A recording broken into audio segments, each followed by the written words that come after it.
Coming to you from the all-new Live House in Hollywood, California. Hi, everybody. Welcome to this week's episode of Pensado's Place. Latin Grammy success meets hot plugins, meets amazing education. Both our guests will share.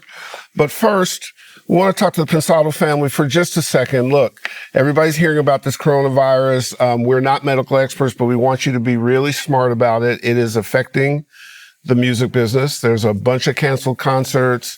Miley Cyrus, Mariah Carey, Madonna, Pearl Jam, Queen, Green Day. They're nixing upcoming dates. You already know South by Southwest and Ultra have been canceled. Be smart when you buy tickets. Know your refund rights if there are any. We just had an appearance postponed for a later date because of that. Think about it. If you're playing live in clubs, if you're DJing for crowds, be aware. If you're recording in your studio or mixing or anything that requires close contact of any sort, you know what you want to do? You want to embrace best practices. Not that difficult. Sneeze or cough into your elbow. Do what they call social distancing. Non-physical greetings like elbow bumps or the namaste, which a lot of people are doing. And last but not least, really go get good information wherever you are. Namaste means this. Oh, I got you. David asked what that meant. Yeah, that was me. Be careful about irresponsible messaging, whether it's from government sources, social media, medical scammers. It's very important to go to good places like the World Health Organization website, which is at who.int, or the Center for Disease Control at cdc.gov. So we say all that because this is no joke. Some people are not taking it seriously. Remember, Italy is shut down. They've had 600 some odd deaths. There was a 2-day rate of 170 deaths in terms of increase. So it hits certain sectors. It is affecting the entertainment business. It's affecting the music business, and we don't want it to affect you. So take that and be wise about it. Also, please like, subscribe, and hit notify. Sign up for our newsletter and ping us on social media.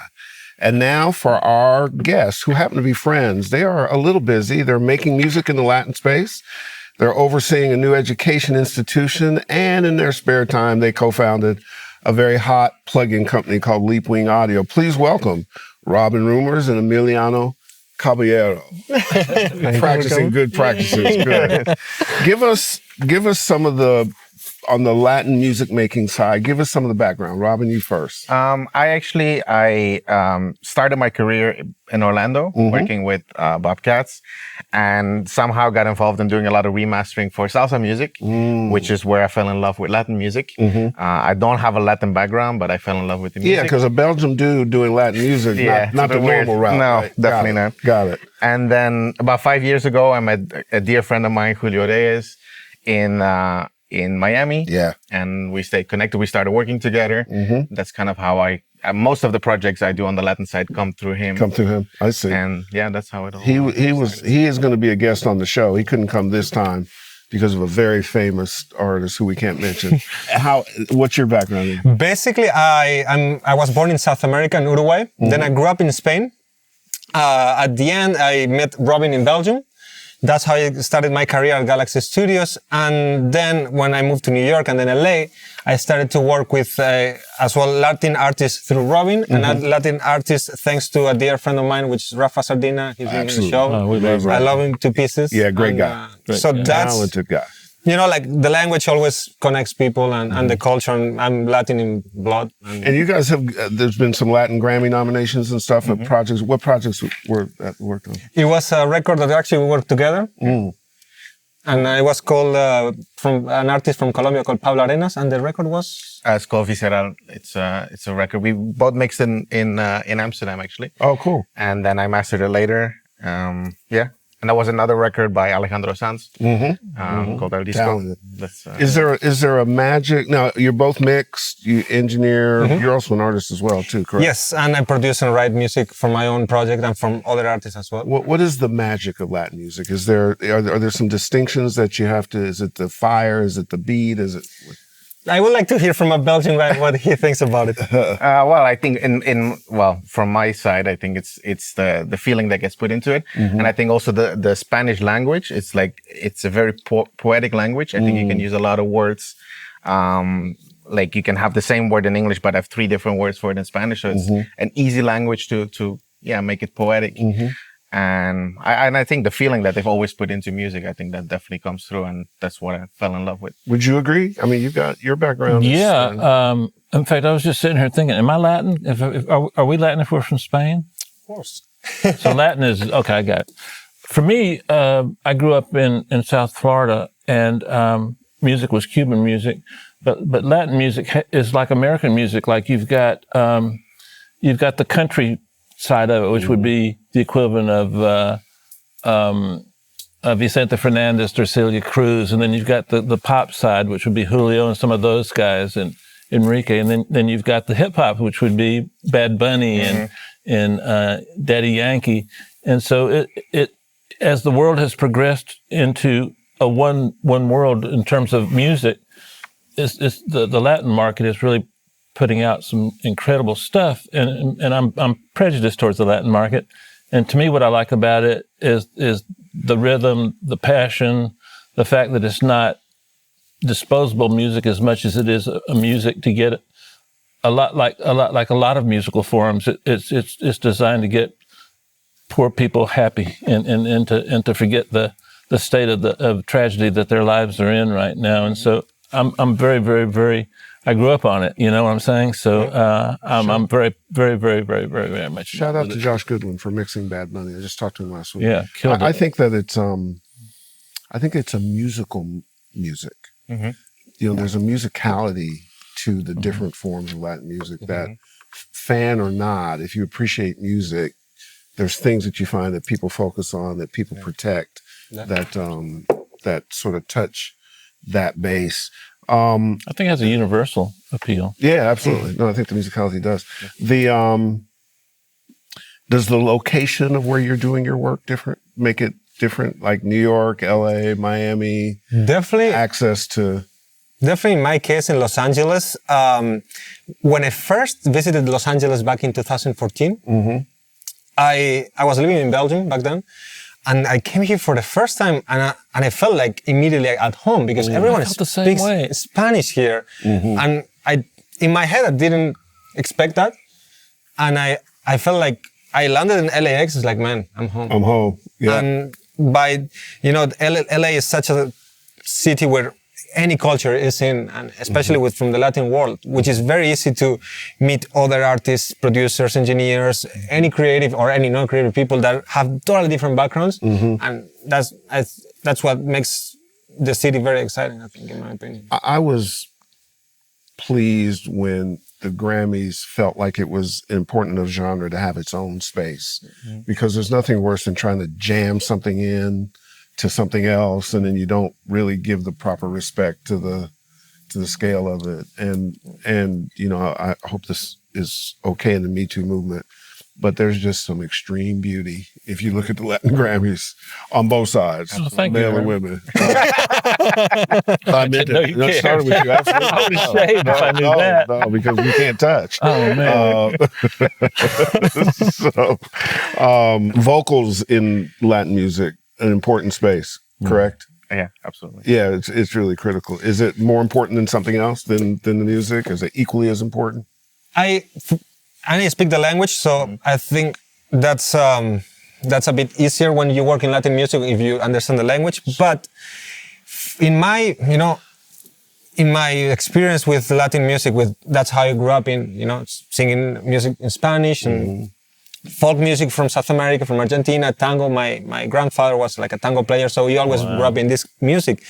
And I think the depth of Spanish language, it's something very, very unique. And you can say the same sentence in so many different words with so many different accents and tone and small. Makes it sexy.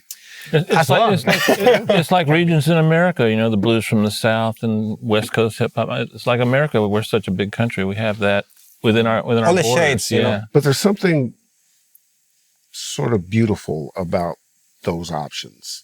Like, the harshest sounding Latin music is not harsh in a way where you recoil. It's just a different interpretation that is another beautiful way of saying something. It feels to me, and not that Latin music is soft. It just has lots of choices to present it to you. Different consonants, especially with the Spanish from Spain and South America. Yeah. It's a totally different approach in terms of vocal execution, production, because in Spain, we accent the Cs and the Ss way more. So the S-ing is totally different if you do like a more, Latin accent, and the quickness of the language as well is totally different. When you first heard Bellamente, were you proud?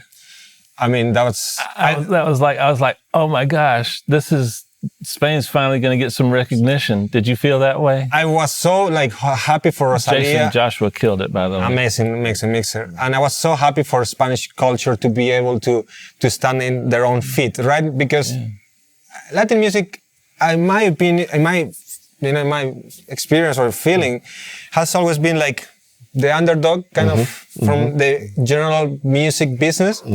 And Rosalia and Despacito as well, they changed that and they make it. Yeah. By the way, there was a time in music when Julio Iglesias was selling more records than the Beatles and everybody. He had the top overall amount of sales. And we forget about that. And he started in his 40s or 50s to be an artist. And he used to worldwide, he had more sales than anybody. But I love that record. It's an amazing artist. What else can we say? So I've always been curious. I can't master very well because I tend to work on trees, and mastering engineers seem to work on forests, Right. And so I get lost in the trees and sometimes forget the forest. But how do you go and train your mind? Because there are two different distinct types of business. How do you translate between the two so quickly? Well, I try not to master the records that I make, or it has to be like quite a time later, like 3 months later or something, if there's really time for it. But yeah, for me, it's like putting on a different hat. Like it's for me, I just make them loud as hell, and then I call it live master. It works for me. Well, what can I say? If it works, it works. So, if it sounds good. What do you think about the craft of mastering today? Because it is a craft. There's a lot of online options and other options and so forth. Where do you think it is? Where do you think it's going? Well, I think like the options nowadays are there's so many options out there, and I think also the styles of different mastering engineers looking at mastering differently. So I think for an artist or a mix engineer, I think it's very important to find a good match. Like if you're looking for a mastering engineer, and I think that's very important that you figure out work with somebody that has the same vision as what you have, and then like if you're a mix engineer, you make it sound as good as you can, and I just need to get this little extra 2-3%. Yeah. Then you don't want a mastering engineer who feels like they have to put their creative input into it. Absolutely. So I think that communication and figuring out that is the most important. Bob Katz is officially regarded as one of the best, and Bob has contributed so many technical things to our profession, not just in mastering. And I thought he was in New York. Were you in New York with him, or later he moved to Orlando? And what did you learn from Bob? Because I wish I had had a little bit of. Give me for the audience. Give me one or two points that they might. I was like so grateful because I got to work with Bob alongside him for like almost 3 years, and I got to see all the tricks of the trade, let's say. But I mean, in the end, it's all about your ears. And give us a trick. It's come on, man. Well, squeal on Bob. You can do it. using upward expansion right before the limiter is something that I learned definitely through him. He got that from one of my ends of the layer. Could be. I'm not there today. No, he didn't. Just for the record, Bob's inspirational, and we all owe him more of a debt of gratitude than he sometimes gets, because the whole UFS thing, he pioneered that. He's such a pioneer. So. Well, and actually, go a little bit farther. So if you're in the Pensado audience and you want to listen to some Latin mixers or some other artists where they could learn from, who would you be your top 2 or 3 folks that you would recommend? For mixes that we love? Yeah, for mixes. Well, I think Bellamente is definitely like the Rosalia record that was such a new thing, and I mean, it sounds amazing. So that definitely is a good record. I think it depends a bit on the style. Like I love going back to like some of the old salsa records, the Celia Cruz records. There's some really good sounding with like a lot of bottom end and like some yeah, some really sound good. Because I think it's important for people to be able to reference, right? All you pros reference and so forth, but sometimes our audience may not know where to reference if they need to go outside. And we preach, we sort of created a word, maybe we're not the only ones, but called hybridism, where you're no longer one thing. You're not a specialist. You've got to be able to have your feet in different things. Almost anybody in media has to, doesn't matter what you do. And so I think sometimes for our audience, if it's a genre that they're not aware of, helping sending them in a direction and say, look at the City of Cruz record for salsa, or look at this, or Rosalie, or whomever it may be, then they can go, so that's always a good exercise. Now that you've had no time and you've been killing it in the Latin world and all that kind of stuff and traveling and going to different cities, somewhere a few years ago, you said, hey, let's just create a plug-in company. That was pretty much what happened. Is that kind of how it happened? Kind of how it happened. You guys have heard us talk about Leapwing Audio, and generally what we do... I use their stuff all the time. Generally what we do here Even outside of Pro Tools. I'll say, so generally what we do here is when we have people who would like to get involved with Pensado's Place, we do a pretty heavy vetting process because we want you to know that we're trying to give you the best stuff. And sometimes it's not the most known, sometimes it's new, but we can definitely vouch for the quality. And you guys have come out of the gate with products that have been nominated, won awards, a lot of people. Where did that philosophy start from, and how gratifying is it for that to happen? Yeah. Okay, well, we actually, all three of us, so there's a third person, that's Jeroen, with three of us, we're co-founders. He's based in Belgium.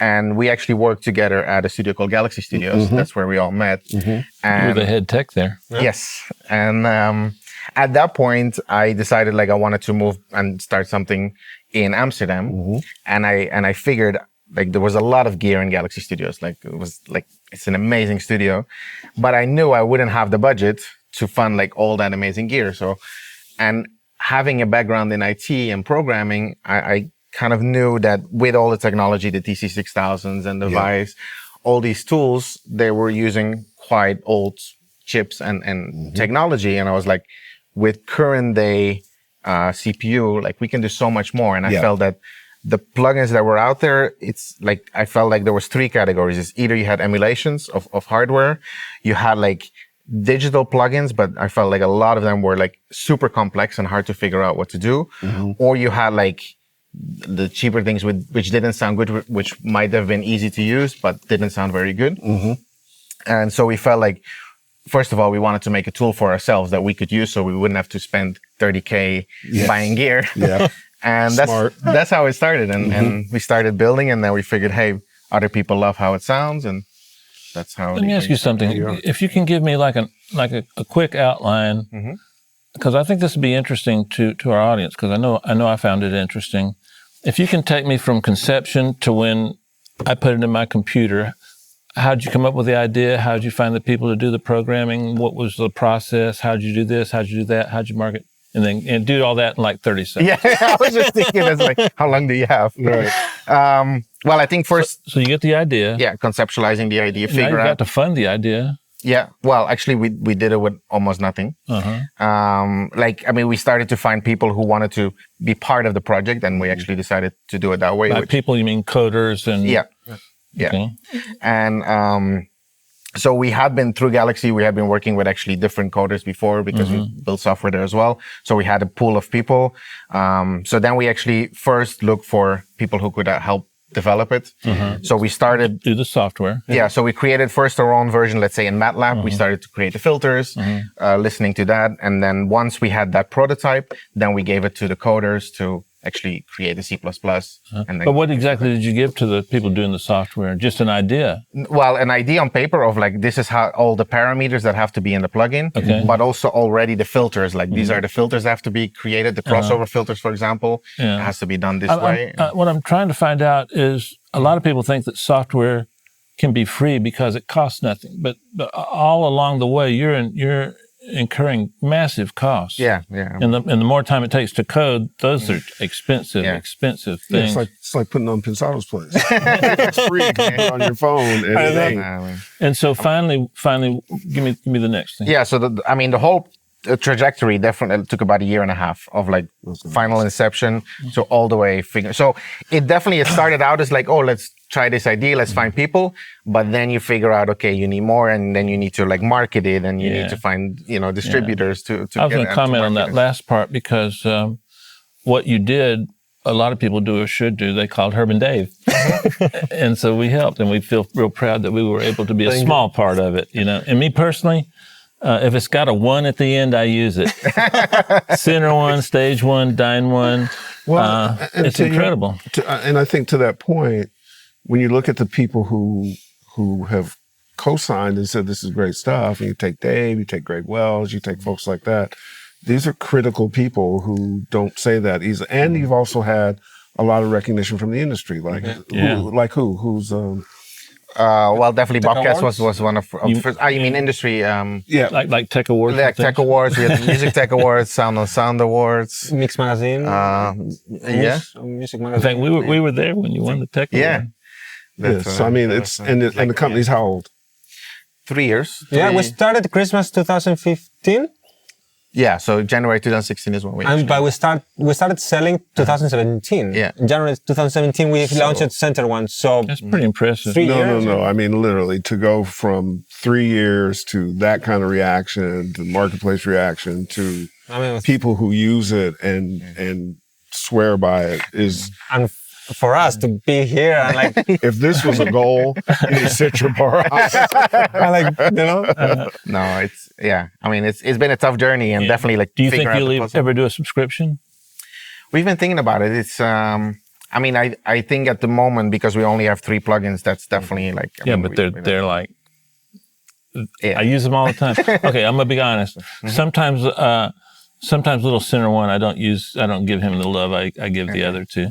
But it was the first one, you know what I'm saying? Yeah. And I can feel little pieces of that guy in the other 2, so it's okay. And where's it going? What are future plans for Leapwing? Right now, we basically we have a couple of ideas of new plugins that we can't disclose yet, but they're coming. But as Leapwing, we started with the mantra as trying to always develop new ideas, new plugins, new technology. We are not focused on emulation and things of. I'm so happy you don't do emulations. I mean, I love the emulations I have. Exactly. But sometimes you want something new, Exactly. So we are venturing into creating new ideas, new plugins. It always takes time because it's a process of. We were just speaking before, like it's very difficult to put a timeline of being creative and having an idea of like, okay, that's what you have to do. So it's not waiting for the inspiration, it's working on it until you come up with something that say, I think it's worth to basically put out.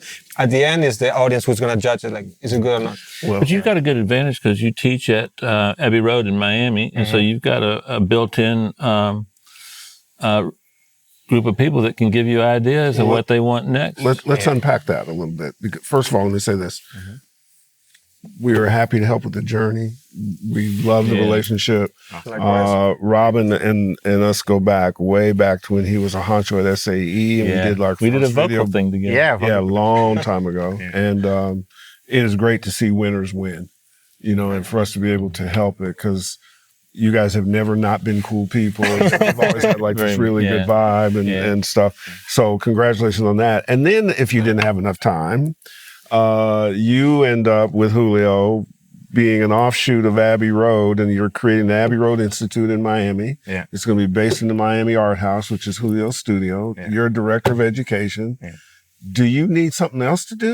No. Tell us about that. What we like about that, and we have cherry-picked certain institutions' education that we like. We obviously have been closely associated with Blackbird Academy. We are here at the Musician Institute that does great work. Yeah, incredible. We've done stuff with Berkeley and others and so forth. There's a boutique concept to this, right? Explain. Well, actually, I wanted to go back. Like, the reason why I want to do this or like figure out, for me, I always find this puzzle of like, I have music at its core. That's my passion. And then I have like 3 key elements around it. One is like the engineering myself.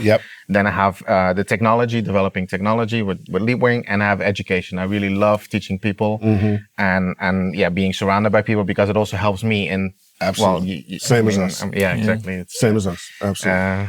I don't have to say that here. Emiliano, Well, let me just okay, let me go ahead. finish. Sorry. So go ahead. So, and then I was very lucky to start the Abbey Road Institute in Amsterdam about 3.5 years ago. Did that for 3 years, and now felt like, okay, there's a new step. And I felt like this is the ultimate of what we could conceive of, like being this very boutique, very focused, small group of people, and just being able to give them the highest quality of education. Because you have production courses. What I love is that you have performance courses. Schools don't focus on that enough. Yeah. Live is not the same as performance. Mm-hmm. It's two different things. And by the way, I have a great live thing to discuss with you guys later. So people have to find. I know. I do that on purpose. I'm like a little child. Well, yeah, let me go. Because we have to finish with the guy who works at the school. He doesn't. Please.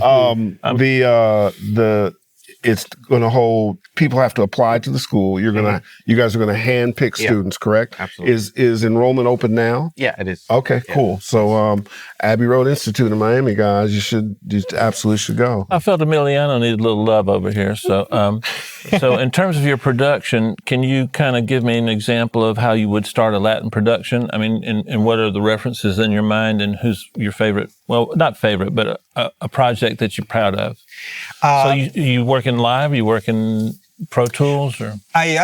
My way of doing production, songwriting, and creating music with my own project or with other artists, I'm a big believer of a song should be standing by itself just with an instrument and lyrics. You know? So I like to just start with a piano or a guitar, singing the lyrics, the melody, just putting my iPhone voice memo until we feel that. You do your own lyrics? Yes, when I work with other artists, if it's like their project, most of the time it's their lyrics, and we either like work together melodies or production.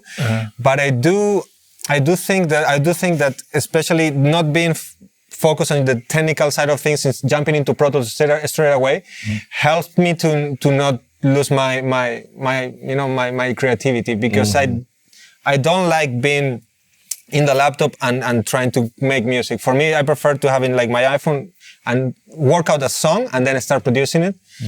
And I have, for example, I now am funny enough, in my own, let's say, project, I mostly had like English lyrics, and now I'm looking into basically creating Spanish and Latin music. So I'm very interested. I haven't released a Latin song yet on my own, but I'm very interested in how's it gonna go. And I tell you something that you just said that I think we agree with a lot, and we talk about it a lot, whether on the show or personally, is use the technology. Don't let the technology use you.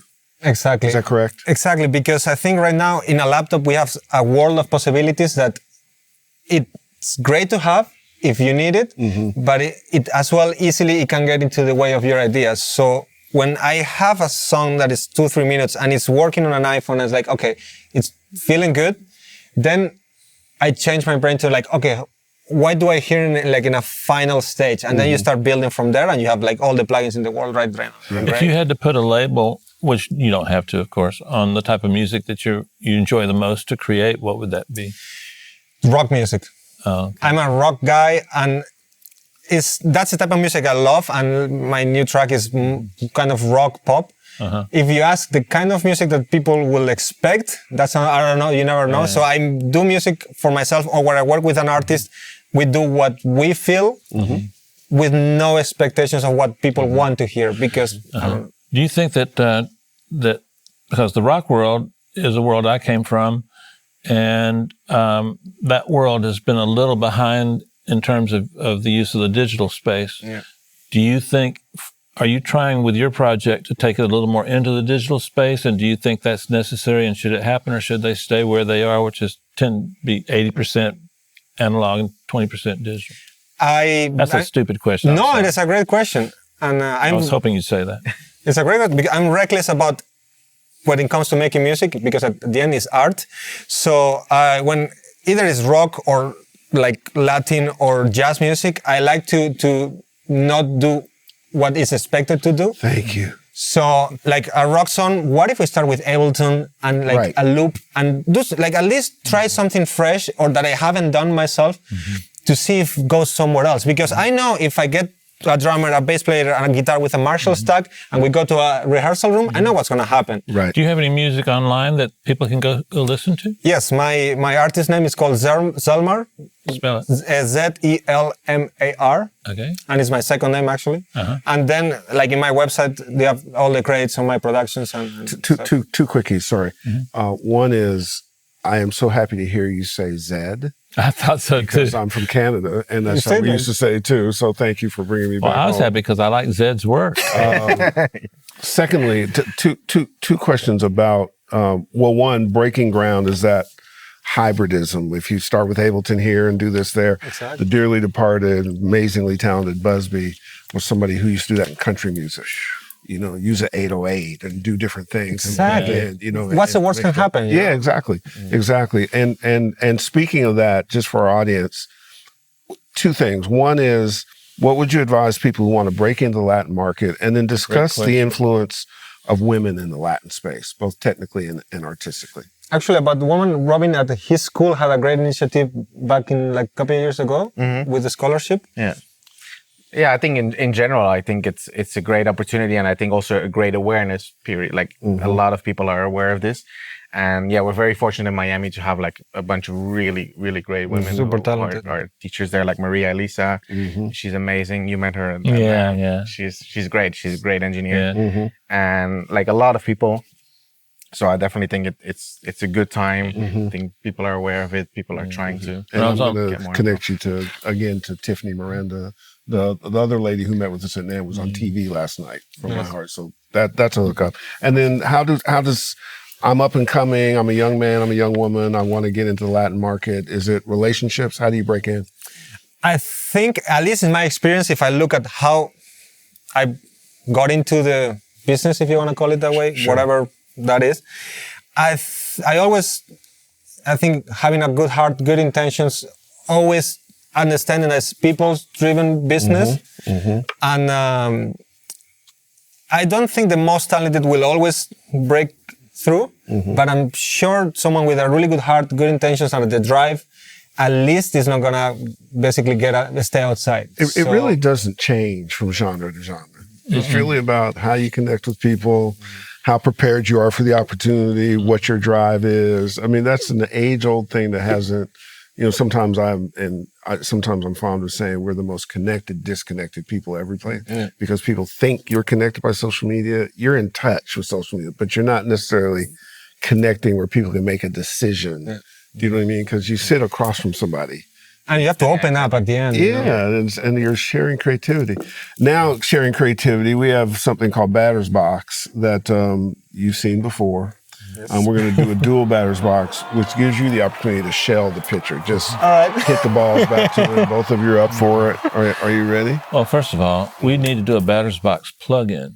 No, I just made that up. Just trying to throw you off. I got to try all the curveballs I can because We're listening. never lets me win. Let's go. Okay, so let's do it this way. If you feel like you got the answer, chime in. If both of you want to chime in or one, we'll do it. I got a little bit for both. LUFS. For me, it's keeping the feeling of a song. Clients versus students. Tough. Good ball. Okay, let's skip that one down. We can come back. Okay. Stage, dine, or center one. Time one. 3D. Compression. Interesting. Depth, yeah. SSL or Neve. Neve. SSL. Bobcats. Best mastering engineer. Analog or digital. Both. Yeah, both. Mix or mastering. Mix all day. Mastering. Favorite DAW. Pro Tools. Pro Tools. Okay, we've already beat it to death, but I'll say it anyway. Latin music. So. Corazon. Corazon. See. There's one Okay. more. Oh, I'm sorry. Okay. Wait, If what would be the least expensive piece of equipment you've ever used on a record? I think it's a Mooger Fooger, but that's not very cheap. And relative to the console, great answer. And Emiliano, I think in the last one I did, I used some like glasses from my kitchen to make some percussion. You did some Foley. So that was a hi-hat. And of course, the most important question, Pensado's place. Mentorship. Like, I am shamelessly going for something that'll make me feel good, so you don't have to worry about it. And just for the record, the answer to number 2, clients versus students, the correct answer was, that's a stupid question, Dave. You put me on the spot. Asshole, I'm responsible. So that was the correct answer. I was testing you, and thank you for going the right way. Yeah. Easy to say from our chair, both for Robin and for Emmy, who I've gotten to know since Leapwing. You guys were there, actually, when we got inducted into the Hall of Fame at NAMM. A lot of what we were hoping to impart was that we were trying to show that there's brilliance in the audience. We were lucky to come up with an idea that has worked and led to marketplace. But there's such brilliance and there's such talent, and we kind of rip the scab off and show that. And you guys represent the best of that, and you have for a long time. And it shows in the success of the product and how people respond to it. It's not just a personal relationship. Like we do, you bring the noise. We try. We definitely try. And I think it's great. And we're here to support you, and you guys have been supporting us, and let's keep it going. Yeah, I thank for everyone as well that support us, for you guys and everyone out there that's the reason we're here. Easy to do, man. Easy to do. Robin Reumers, Emiliano Caballero. Very good. Take us home, Dave. Well, I'm going to depart a little bit, so don't interpret this as anything but what it is. I'm real fans of what these guys do. I like them. Not, you look at them; it's not because of their looks. It's because of what they do, and there's no doubt that his background and his background coming together has produced something pretty unique and something the world kind of needed. And I think sometimes we try to go it alone as musicians because we don't have the patience to work with another person. It's not always as easy as you think. And the best relationships are the ones that have enough difference that it can make both people better. And so what I'm thinking about is your journey and how that led to this plugin, and your journey and how that led. They're so unique and they're different, but this group of plugins does have their heart and soul in it, and I wish more manufacturers would take this route. The plugins that emulate other things are incredibly useful, and I have a lot of them, and I love them. And in a lot of cases, I've put my analog equivalent aside for the plugins. But when you get something like Dyne One and the elements it can do, that's not possible in the analog world. So they're new technologies. Be patient, learn this technology, and not just with this plugin, but with all the technology that's coming along. We're approaching an AI part of the world that we live in. Be ready for that. And you guys, please be safe out there, and we'll see you next time.